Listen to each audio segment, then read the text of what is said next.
April the 25th, Matthew 27:61. And there was Mary Magdalene and the other Mary sitting over against the sepulchre.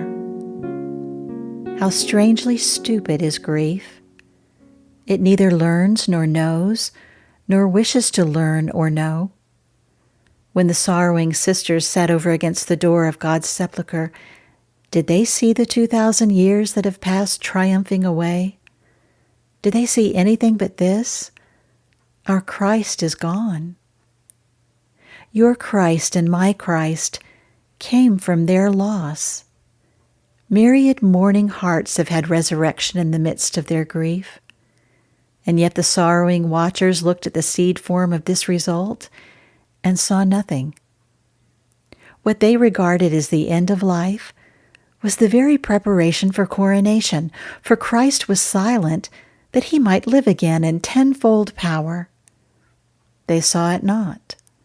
They mourned, they wept, and went away and came again, driven by their hearts to the sepulchre. Still it was a sepulchre, unprophetic, voiceless, lusterless. So with us. Every man sits over against the sepulchre in his garden in the first instance and says, "This woe is irremediable. I see no benefit in it. I will take no comfort in it." And yet, right in our deepest and worst mishaps, often our Christ is lying, waiting for resurrection.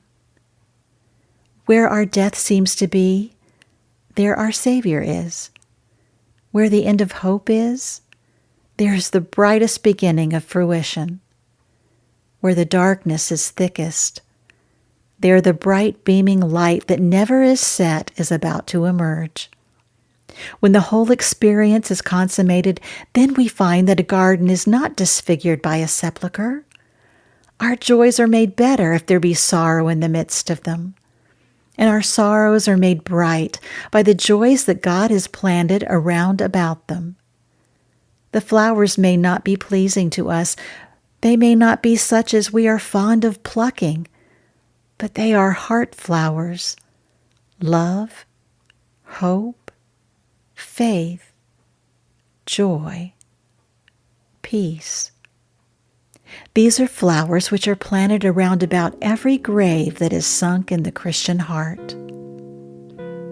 'Twas by a path of sorrows drear Christ entered into rest. And shall I look for roses here, or think that earth is blessed? Heaven's whitest lilies blow from earth's sharp crown of woe. Who here his cross can meekly bear shall wear the kingly purple there.